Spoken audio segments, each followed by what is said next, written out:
Man, what is happening, my YouTube family? Of course, it is your boy B New. I'm coming at you on this happy hump day Wednesday. First and foremost, as always, positive vibrations and blessings out to anybody who could be listening. With all that being said, we all know the Lakers took on the Sacramento Kings on yesterday. And before we get into the details of how it came to be a great Lakers victory, 117-92, of course, hours before the game, there were reports that LeBron James would be entering the protocol for health due to Corona. So, with all that being said, LeBron James could miss up to 10 days, but still bear in mind that he can still come back sooner than 10 days if, in fact, within a 24-hour period, he can show 2 negative tests.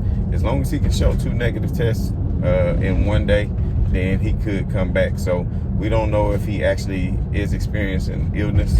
We don't know exactly if he has been around somebody who tested positive or if he's experiencing that himself. But at the end of the day, we do know that LeBron, has taken the jab and that he just has to go through protocol like any other player that's in the association. Now, I'm not one much for conspiracy theories, but a lot of people are saying that, well, and I did see it for myself, that LeBron James did injure himself in that last game, and he kind of looked like he may have tweaked that same abdominal strain, or maybe he just got hurt, in the ribs or whatever, but he kept clenching at it like he was in a lot of pain. And I'm not saying one has to do with the other, but maybe LeBron James didn't want the other team to see blood in the water because they already coming for the Lakers every night. It's like they championship game. Everybody want to beat the Lakers because they going against one of the best players of all time, if not the best player of all time. So especially these younger players, they want to go out there and do their thing. So, maybe LeBron said, I'll take these next 10 days off, which they only play, if you really think about it, 4 games. Really, if you say 5, if you count Orlando, but that would be the second night of a back-to-back with LeBron James returning and getting tuned up. So I don't know how much truth is in that. I really highly doubt it, because in these instances of these safety health protocols, there has to be some sort of evidence. But who knows? LeBron could have just said, yeah, I was around somebody with COVID, and they say, oh, what? Hey, you got to be careful. I mean, who knows? I don't know. But at the end of the day, it's the onus is still upon the Lakers to go out and be successful and to win without LeBron James, and that is exactly what they did. Now, it wasn't looking too good in the first half. The Lakers could have been down by 12 at half, but of course Malik Monk hits a 45-foot three off a good pass, and you know what? That kind of changed the momentum. But with the Lakers going in down at half, Frank Vogel, as well as Anthony Davis, in the post-game presser, said that there was heated discussions and arguments in the locker room. They didn't really get into who said what, but Frank did say that he lit a fire under everybody, and sometimes that's what you have to do. Well, shit, you should have been doing that if that's all it took, Frank, because where was the motivation before? And maybe you could see the writing on the wall of your damn job being on the line, because if you would have failed to the if you would have failed to the Sacramento Kings, even without LeBron James, again, that probably would have been you on the chopping block real quick. So you probably felt the pressure, and then you had to dig offensive people's ass and try to regulate. But at the same time, of course, Anthony Davis and others within the locker room took onus. Now, I'm going to get to Dwight Howard here in a moment. He played very well, but I don't know if a lot of you know this, especially those of you who didn't see the game. And I tuned in just a little bit late because the game supposed to came on at 9:30, but it tipped off a little bit early, and DJ had only played 4 minutes. But basically, he missed a defensive assignment. There was a timeout called, and him and Frank Vogel got into, let's just say, a heated discussion. A discussion to where, maybe he didn't like what was being said to him, and vice versa. And as a result, DJ sat for the rest of the game and didn't come back, and he only played 4 minutes, and Dwight Howard got those 35 minutes. And this is another thing that I've been saying about Frank Vogel and his poor coaching is now you decide to put Dwight Howard in because you had an argument with DeAndre Jordan. You understand what I'm saying? Now you want to put him in when you knew that Dwight Howard had already played in your system previously, had already had success on the court with Anthony Davis and with LeBron James. He knows the system. He knows the defensive schemes. And quite frankly, he's a far better at this stage in their career, and quite frankly, for always, has been a far better defender than DeAndre Jordan. Now, he does make some dumb fouls a lot, which he needs to kind of cut back on that. But to me, I would like to see DeAndre Jordan really not in the rotation at all. And I'm not like Nick Wright and the rest of these bozos that's saying, you know, just play Anthony Davis at center the whole time, because quite honestly, I just really don't think that'll work. I think it's certain times in the game, like Golden State used to have that death lineup, it's certain times in the game where you need to play Anthony Davis at center when you're going small. But even in that case, if you're going small, I still think you could put LeBron at center and play AD at the 4 and switch on offense and defensive end, and it would still be more successful because LeBron James is a great communicator on defense and yelling out everywhere they need to be. And that's something Dwight Howard said on yesterday too. If you listen to his interview after the game, you know, he said it was a lot of talking and a lot of communication on defense, and he was the anchor of that, putting people in the right places, telling people where to help once you help from that weak side to close out on threes. And I mean, for the Lakers to hold the Kings to 33 points in the second half, I mean, this team's out here getting 33 points a quarter. Now, of course, it was some shots that didn't fall where the Kings did get a couple of good looks here and there, but for the most part, the Lakers were very active on defense. I mean, the rotations were sharp, they were crisp, they were getting out. The Kings would make the extra pass, the Lakers would rotate over, they make the extra pass, they would still close out to the best of their abilities. They showed a lot of energy. And Dwight Howard got a lot of credit for this victory because he did a lot of things that didn't show up in the stat sheet, even though he got the young double-double and shot 5 out of 7, had 12 points and 11 rebounds. And that's another thing that he brought to the table, because the rebounding has been lacking for the Lakers. And to have so many big men, they have not been getting a lot of rebounds. And to me, that's unacceptable.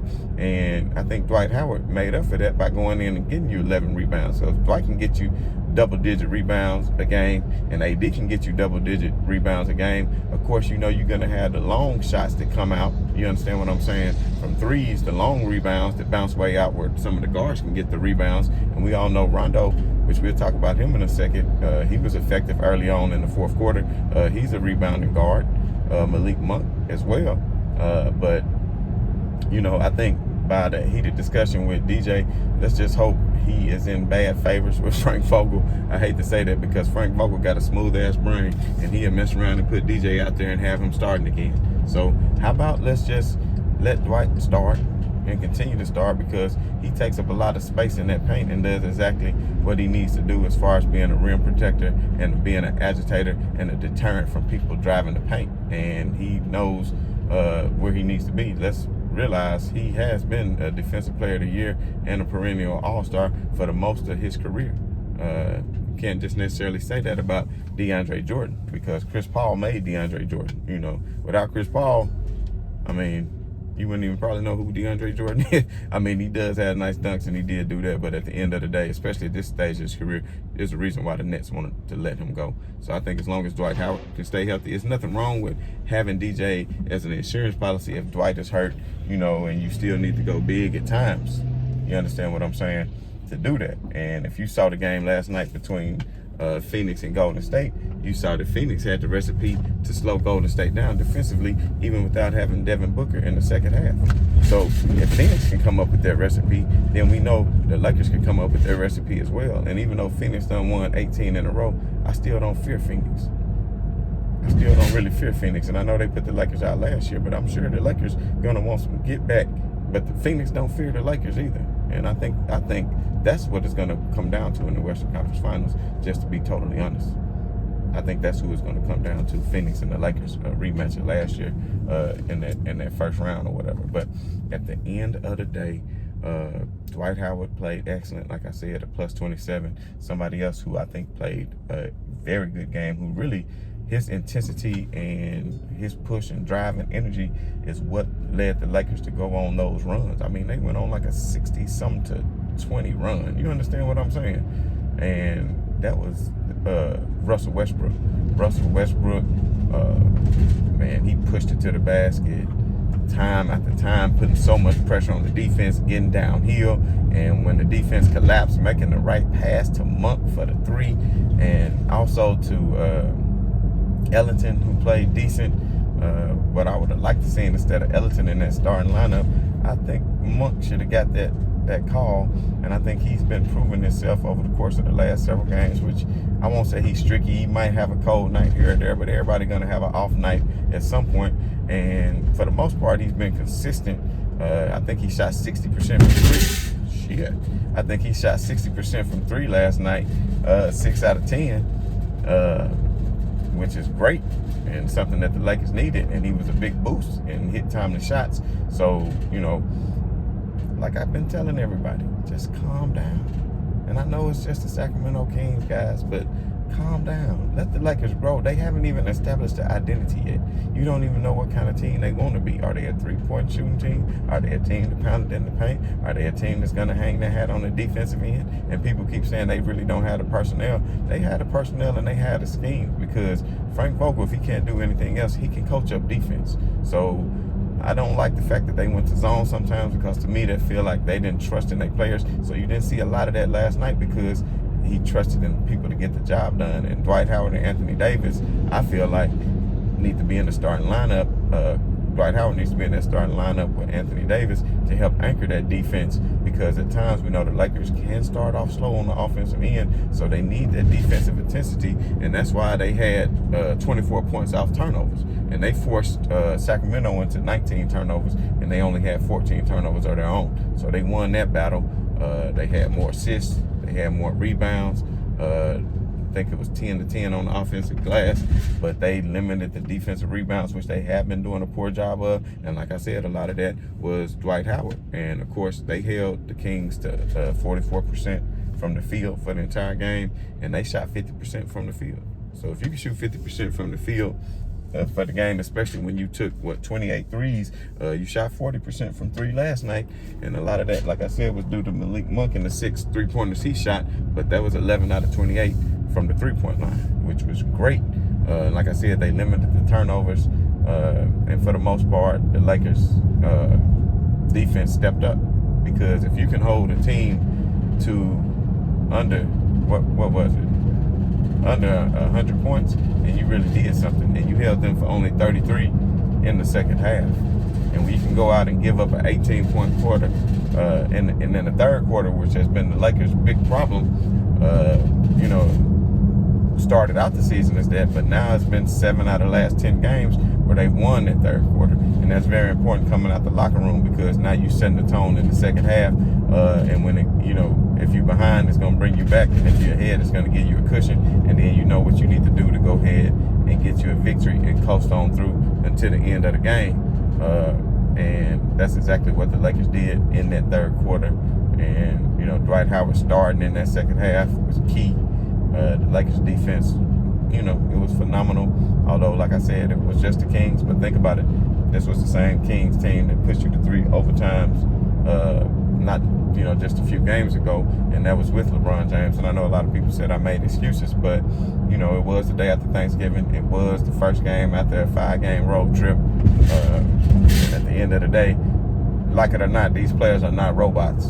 They have lives. They go home. They're not just on TV playing a game and then you plug them in and they some kind of robot. They got problems.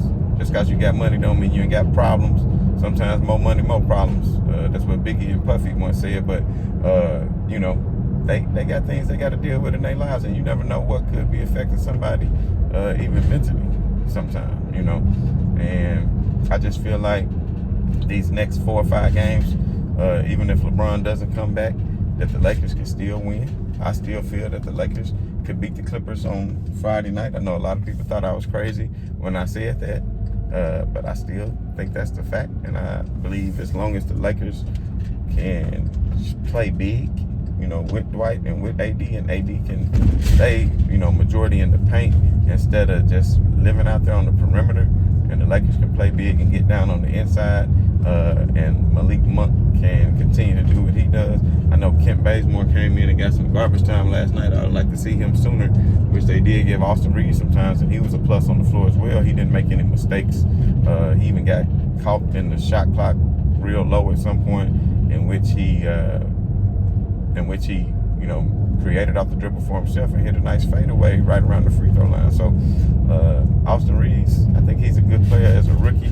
I think he brings defense, but I still wouldn't mind seeing Kent Bazemore a little bit more, because I think Kent provides that same defensive tenacity, but also would be a more reliable knockdown three-point shooter. So the Lakers still got to get back Nunn, and they still got to get back TA, which is still going to be some time for that. So all this is just developing. So you have to get the Lakers time, everybody. And then if you look at the standings, yeah, the Lakers were 7th yesterday and 8th today, and they still won. They still a game up because they played more games. And that's another thing. The Lakers played 16 games in November. Now in December, I think they only played 13 or 14 games. So as you can see now, the Lakers are going to be off on the next 2 days, which is great. So they'll play Friday, and then I think they'll be off Saturday and Sunday and play Monday. Then they off like another 2 or 3 days until they play another game. So they finally getting some rest, because they played more games than any other team in the NBA to start the season off. And I think that was taking a fatigue, putting a little bit of fatigue on them just a bit. But I feel like even though they had a long home stance, because they started off the year at home, I want to say the first 7 or 8 games before they even had to travel. But at the end of the day, I feel that this next schedule, I think the Clippers is a winnable game. I know they'll be looking to get some payback, because they got blown out by Boston in Boston, and that was a game with LeBron James. But I feel like the Lakers' chemistry has grown since then. They were still trying to figure things out. And if I'm not mistaken, that might have been LeBron's first game back from his injury. And if I'm not mistaken, it could have been. But it was a game in which Frank Vogel was out-coached, and they could not keep anybody in front of them. So let's just see the defensive adjustments. I'm pretty sure they're going to watch film of what happened in that game, and I think they can make the defensive adjustments to keep Schroeder in front of them, keep him out of the paint, especially if you can get Dwight Howard as a starter. You have more of a rim protector and somebody who can anchor that defense. That way if Schroeder does penetrate and get past and beat his defender off the ball, he had Dwight Howard waiting for him. And when Dwight Howard rotates, the Lakers had to make the rotations on that weak side, which they did a great job of doing on yesterday. And Anthony Davis and Russell Westbrook and everybody keeps saying it's all about effort, and that's the sad thing about it. Why are you not playing with effort? And like he said, if they play with the effort, the defensive intensity and focus that they played with in that second half, if they do that and come out doing that in the first half against the Clippers, then that's a wrap. That's a wrap. Because the Lakers still had good depth, even without LeBron James. If you had Anthony Davis, who is on the 75th all-time, which I don't necessarily think he should have been just yet, personally, because he just hadn't proven to be in the top 75 just yet. I mean, maybe, I won't say, that he shouldn't be.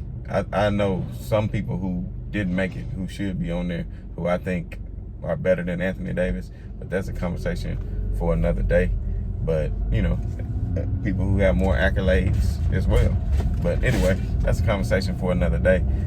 And as long as Anthony Davis can play like the bona fide superstar that people say he is, and what Russell Westbrook can continue to play with the intensity that he plays with, and getting people open, because the Lakers have the talent to knock down threes. And that's pretty much what this game has evolved to.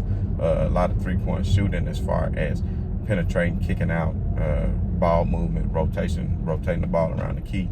So when you have a Monk who can hit threes, you have an Ellington who can hit threes, you have Austin Reeves who can hit threes, then you have the pieces in place to do what you need to do.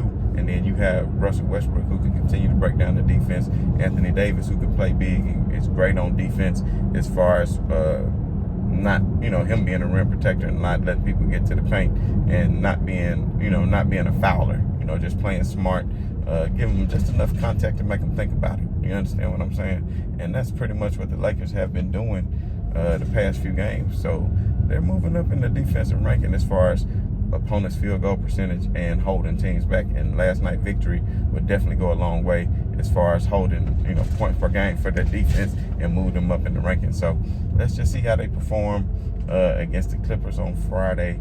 And we'll make another assessment. But like I said, there's still a lot of season to go. I know a lot of people think I'm crazy or delusional or whatever it is, and I'm just trying to stay positive. And I'm still calling it like I see it. And the way I see it is, if you look at the landscape of the Western Conference, other than Phoenix and Golden State, who really scare you? Just be real. Does Denver really scare you? Does Portland really scare you? Does Memphis really scare you? Come on now. Does Dallas really scare you? Who else I'm missing? Does Minnesota really scare you? So other than Golden State and Phoenix, what the hell are y'all talking about? Because when it comes down to the playoffs and it's time to zero in, I'll take a healthy Lakers team over Phoenix and over that damn Golden State. So Golden State showed that they could be beaten last night. And I watched the Lakers game for the majority of the part. I got it on record. I'm going to go back and watch that so I can break it down more. But just based off what I seen from the highlights and when I did watch during halftime of the Lakers and, just turning it kind of back and forth and doing some split screens at times, then I did see, what they were doing as far as their defense on Steph Curry. And when I seen that Devin Booker wasn't going to come out until the second half, out in the second half because the injured hamstring, you would think that Golden State would take off. But no, Golden State still didn't take off. So that goes to let me know, everybody who thinks, oh, they're just undefeatable. Like I said yesterday, you don't play the same damn team every day. It's 82 games. You playing several different teams. So if you can pull off a 15-game win streak that's 15 different teams, fam. It's not the same team. Do you understand what I'm saying? It's not the same team. So if you get locked up into one series with one team, that's 7 games, a minimum of 4. So if Golden State play Phoenix in a series tomorrow, who you picking? Who you picking? Let's just be real. You understand what I'm saying? Let's just be real. So to me, the Lakers don't have a lot of reasons for concern, and there's still a lot of season left. Like I said, holler at me at the All-Star break. All you naysayers who say all this stuff, man, holler at me at the All-Star break, and you tell me right now. So anybody even right now, damn, at the All-Star break, and I know they've been playing poorly, but that's not, doesn't mean that they're not a good team because you played poorly. Sometimes you have to get yourself together, and like I said, the chemistry is going to continue to develop, and not just on the offensive end. It takes time to develop chemistry on the defensive side. You don't want to see a lot of people standing around shaking their heads and point blame when Sacramento or whoever come down to get easy buckets early in the clock because you missed the defensive assignment. Now you standing around pointing fingers. No, you got to go to the next play and understand what you have to do and hang your hat on the defensive end. And I don't give a damn what anybody says. There's never been a team that LeBron James has been on that didn't play good defense. Never. Those Miami teams, great defensive teams. Those Cleveland teams were great defensive teams. And look at Golden State. When they went on all their championship runs, they were great at defense. And still right now, I want to say they top 5 in defense, maybe top 3. So, defense is what wins championships. Good offense will be good defense. But for the majority of the game, you're not always going to have good offense. You understand what I'm saying? You got to have a defensive tenacity and identity about yourself to let people know, hey, this our rim down here. The ball not going in down here. You understand what I'm saying? So, with all that being said, everybody stay cool, calm, and collected. The Lakers got a couple of days off for the next couple of days. Let them relax and get to it. Who knows? Maybe LeBron James can even give 2 negative tests over the next couple of days. Who knows? And he might not be in protocol too long, but at the end of the day, he may need that rest. Let LeBron get that rest, because come playoff time, a rested LeBron will be a dangerous LeBron. So, as always, man, this is your boy B New, man. I'm screaming right on to the real. Much love to y'all haters, man, and much love to these Lakers, man. I'm out, fam.